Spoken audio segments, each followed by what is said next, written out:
and welcome to Indian Road. We're bringing you this episode from Romano State Park, just outside Watonga, Oklahoma. Named after Cheyenne chief Henry Romanos, part of this site was his original land allotment, and decades before that, a winter camp for the Cheyenne and Arapaho tribes. History is all around us here, mostly about Plains tribes, but how much do you know about northern tribes, about our brothers and sisters from up there? Well, let's take a trip to Pawhuska and find out about those northern tribes' favorite sport, Indian horse relay.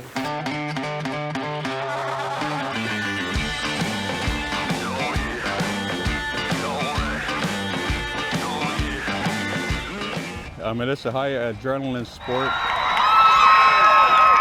You know, some people get hurt. To open a horse up and run 35 miles an hour bareback. Get on your next horse and get out, no mistakes. Well, good afternoon, ladies and gentlemen. We want to welcome everyone out to the first annual International Indian Relay Races. This here's Little Dove. It's a thoroughbred I purchased about 7 years ago, and got into the Indian relay circuits. We didn't start out so good, and now we're won a couple races.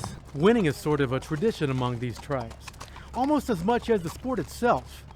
Indian horse relay racing may be a couple hundred years old, but for many families, it's a modern day way of life. My grandma had race horses, my grandpa had race horses. My dad's side of his family raced, he races. I've been racing since I was 11. Ariana's whole family travels and competes in the relays. Her mother Audrey, Henry, and her sister Violet all share in the daily care of their horses, while their dog Butterbean keeps a watchful eye on things. Ariana's recovering from a torn ACL she suffered in another race, so she is not competing here in Oklahoma, which means her younger sister Violet is doing the relay for the first time. Oh, jump off. Oh, sorry, Blake. Oh, start again. Dang it, I got right in your way. The exchange is the most crucial and dangerous part of the race. That's why teams of all skill levels spend hours practicing. Yeah.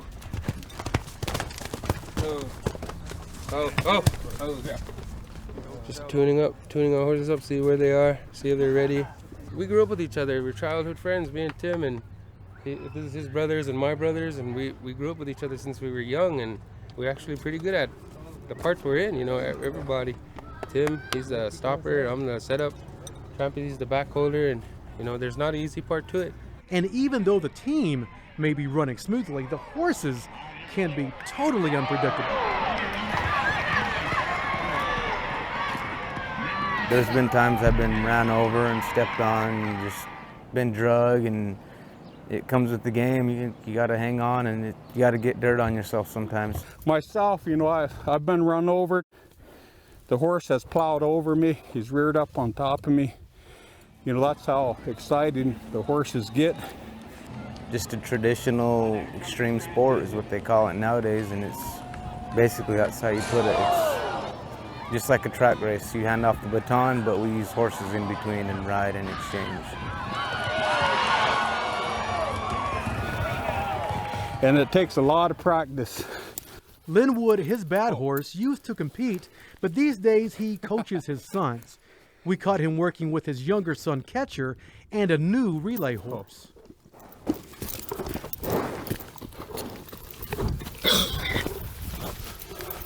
Yeah, that's her first ever exchange. Not bad. Yeah, so that's the first time she's ever done that. His bad horse and others hope to build Indian relay interest right here in Oklahoma. We have all those tribes that were big horse nations at one time. And so we're trying to encourage these Oklahoma tribes to get back into it, to go back to that tradition and get their relationship with a horse. And they've been really open to it, but it's died off over the years. A lot of them would have been extinct, basically, if horses hadn't come along. And some of them came from the point where they was almost extinct to most powerful tribes in the nation within like 10 years. We're trying to get more involved because utilizing the soul of that horse really helps us when we're working with addiction problems too. You know, you can sit there in a room with the counselor and say whatever you want, but man, you put a horse in that picture and it totally changes the way things work. You know, you can open up the heart of some of them kids and get a whole nother view of life and get them on the right track, and that's pretty rewarding. They became one with their horse. They were known by how many horses that they had, how well of a hunter, a better warrior, how many coup that they counted on their enemies.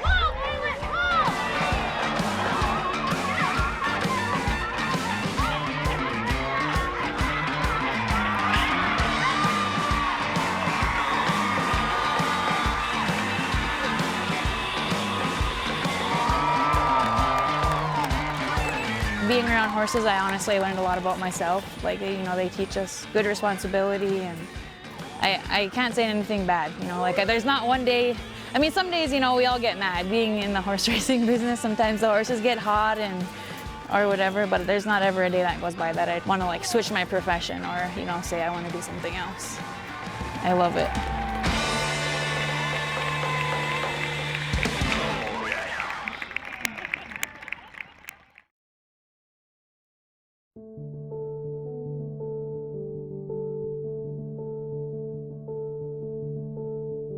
I wear my mask because I don't want anyone to get sick. I wear my mask to protect my grandchildren and my people. Hatcha-a-cha-ha. I wear my mask to protect my people. I wear my mask to protect the people and my family. By it. I wear my mask so that I can pray with my people again. Hatcha-a-cha-ha. I wear a mask to set a good example for our youth. I wear my mask so I don't spread the virus. To keep my family safe. To protect my people. I wear my mask for me, you, my people, the world. Nikpaem.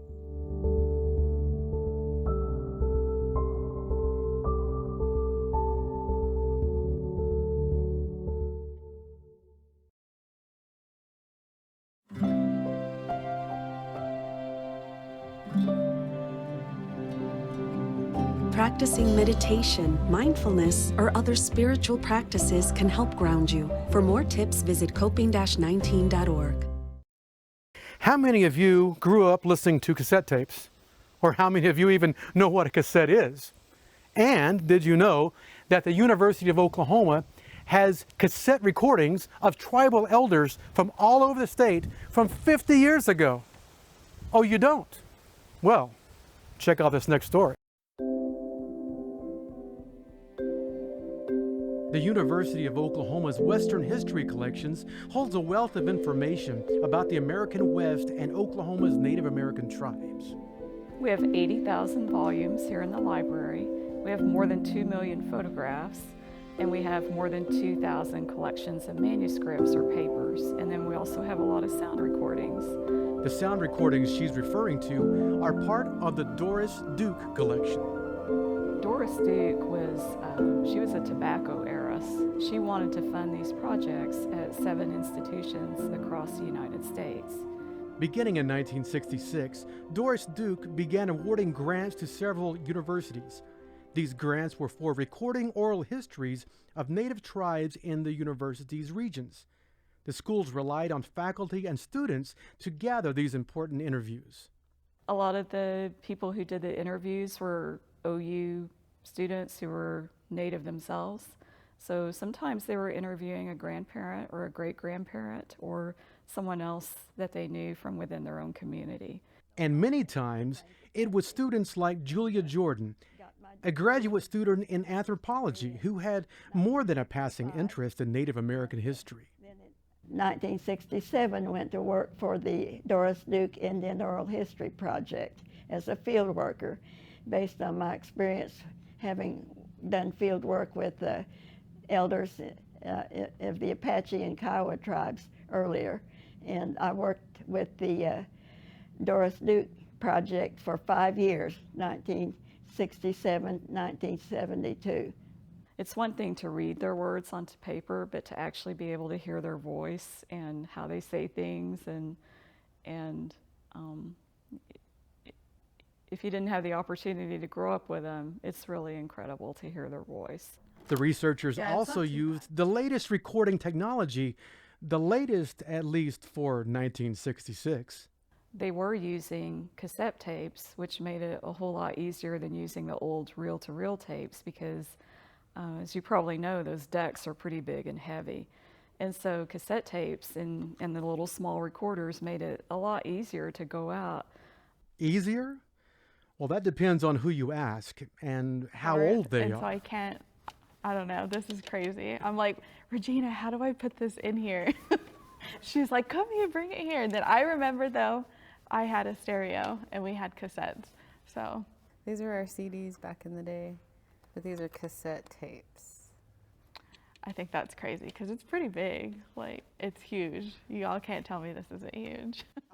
Shayna Walker and Regina Youngbear are Arapaho junior apprentices in the Cheyenne and Arapaho tribes language department. It started in high school. I'm Cheyenne and Arapaho. So I was raised by my grandparents on my Cheyenne side. And so starting learning on the Arapaho side, I didn't really know that many of my family members or my Arapaho history. Like even now, I've been learning the language for about 5 years now. So I think you really learn something new every day. And there, among all the background sounds and tape noise, she found what she was looking for from her great-grandfather. It's best for them to discuss the things before they go into anything like that. In the long run, they might make a mistake. They get in trouble somewhere down the line. Well, by discussing, you mean going around to these older people and something like that? Yes. See, the Indians at one time had to be taught from some older person. I never got to meet him, so I think it's pretty neat, like listening to him talk. And I don't know, I just think it's interesting, when you hear these, they have so much knowledge. But in order for that knowledge to be shared with Sutton's descendants, it first had to be shared with an OU student like Julia Jordan. He himself was Mennonite. He was very active in the Mennonite church south of Canton.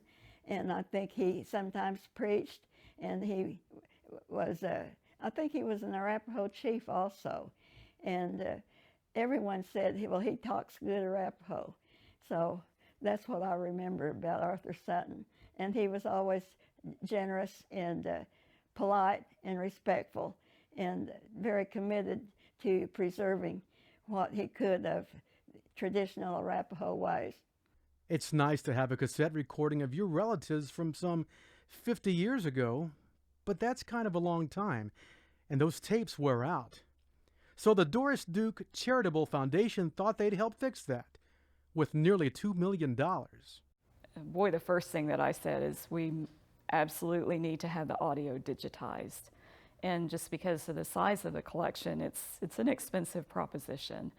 And when they were speaking to the other institutions, the other universities that have Doris Duke collections, they all said the same thing. Just as a matter of preservation, so we don't lose them, we need to have those digitized. It's not a short process. Hundreds of tapes have to be digitized. Then the transcriptions have to be double-checked for accuracy. What they're hoping for is that making these materials more accessible and perhaps described and administered more in a culturally sensitive way, that the tribes will be able to use those for their own purposes. If a tribal community says to us, and we'll be specifically asking, is there any culturally sensitive content that you don't want publicly accessible? Then we'll take the transcript down and then also not make the audio accessible except under agreed upon terms. We have to respect that, even us, you know what I mean? With the language, we always want to go back to the elders that we're learning from and make sure that it's okay. And they have no problem telling you, no, I don't want that out, or they don't have a problem telling you that. At one time, I just thought, well, who's going to listen to these tapes and who's going to read them? It was an important part of my life, and I think that some good oral history information was recorded.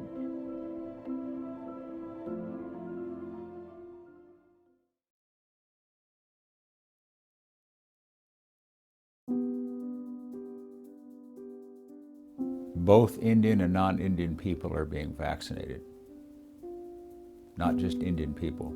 This is not an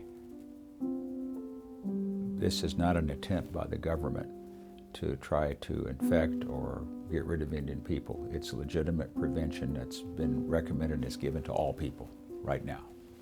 I consider it safe, I consider it sound.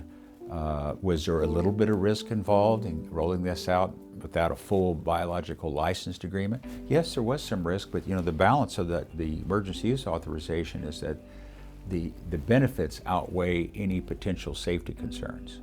Some people will say, well, in their opinion, it outweighed it. Maybe in my opinion, it doesn't. Most people would know the details on that, so it's not even a knowledge deficit. It's a pre-formed opinion about how can I trust something that I feel like is being imposed on me by the government. I respect those opinions that people have. I don't disrespect them. If that's their belief, then they have the right to have that belief. But remember, to not be vaccinated places others at risk. It's not just you. It's other people in your family, at work, older people in your family. So I think they should be mindful about others as well as themselves. I think the risk is very low to get sick from it. Certainly, we don't know of any permanent side effects from the vaccine, none. Please consider that and that we are at increased risk, not just standard risk. So if you get the first vaccine, maybe you get a little ill, now you're scared of the second dose, just remember it was temporary. You didn't die from it, you weren't hospitalized, maybe you felt lousy for a day. Most people do not have to miss work or don't even have to see their physician, but it's just mild. It's not life-threatening. Protect yourselves and protect our people. Find out how to use an awkward silence to help a friend with their mental health at seizetheawkward.org. For most teenagers, prom is a rite of passage, marking their shift into young adulthood. And picking out the right prom dress, well, that could take months.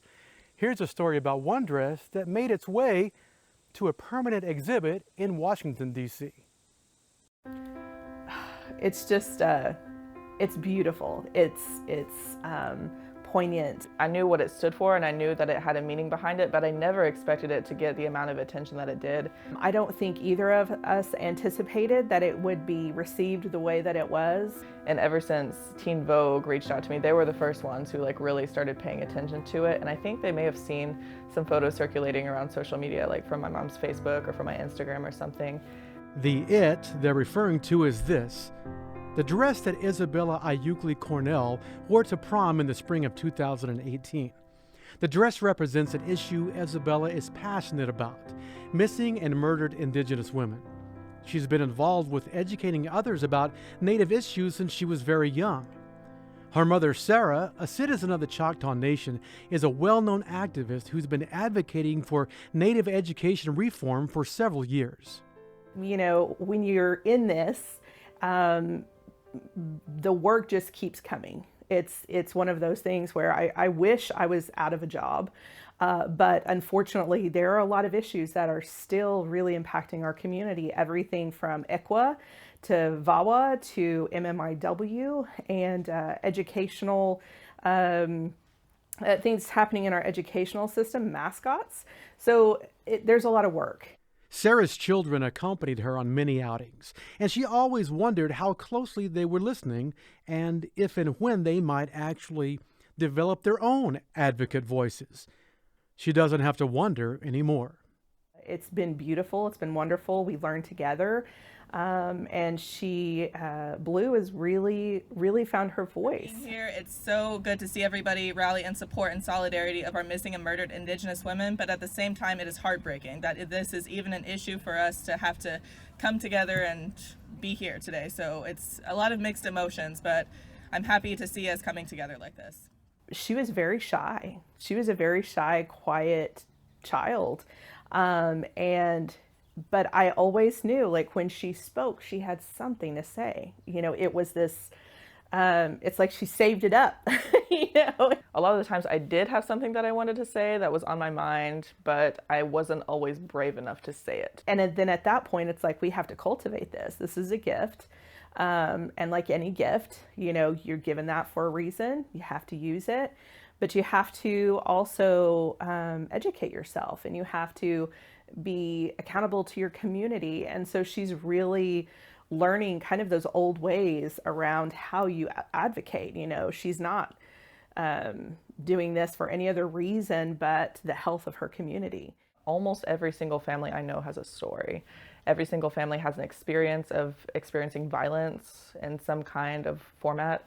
And it's like nobody really talks about it on a big level. It's something that we all know and we all have experience with. It's just that it doesn't get any attention. We don't get Amber Alerts. Like every time someone goes missing, it's always, most of the time, centered around community involvement in order to get them back. By 2018, Isabella had been not only modeling for a few years, but also creating her own designs.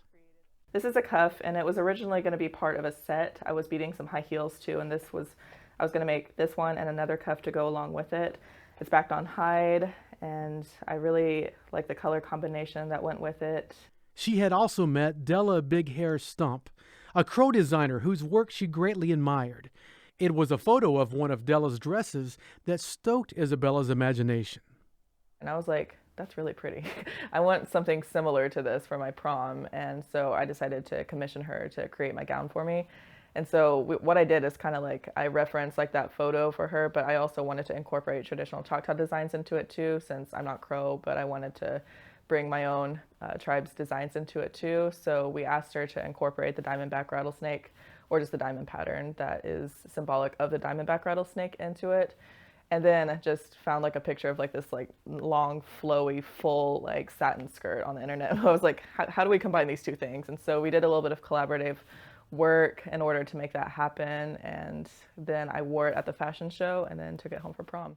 The dress, with the red color symbolic of the missing and murdered Indigenous women's movement, was a big hit at the prom, and there were many photos of it taken and shared across social media. That's how Teen Vogue found out about it, and through their story, news outlets all over soon began contacting the Cornell family about Isabella's red dress. Then they got a call from Washington, D.C.'s own Smithsonian. At first, I was like, you want to do what? You want her dress? Like, what? No. But understanding that it was more than just the dress. It was a message about MMIW. And unfortunately, there's a large population of the United States that has no idea what MMIW is. We are very familiar, but there are a lot of people who still don't understand the magnitude and the gravity that it has on our community. They were people of color who came to us, and an Indigenous woman, and they offered tobacco. They met with the community, all of her aunties, which is a hard thing to do, and answered all the questions. And they came in a really good way. And so for us, it changed how we felt about this exchange. When you think about the typical Native experience in the museum, you think about all these things that have been there for a long time that aren't really supposed to be there. There were things that were taken by force, things that were dug up, things that were stolen. But when you think about this, it's really putting a spin on it and saying, we're here, this is what we have to say. Finally, we're having a voice in this kind of institution that had previously had such a strained history with our people. And now we're finally being able to step in and change the narrative a lot. While I'm still sad that I don't get to, it's not in my physical possession anymore, I'm more happy that it's being like talked about, and more education and more dialogue is being created about it.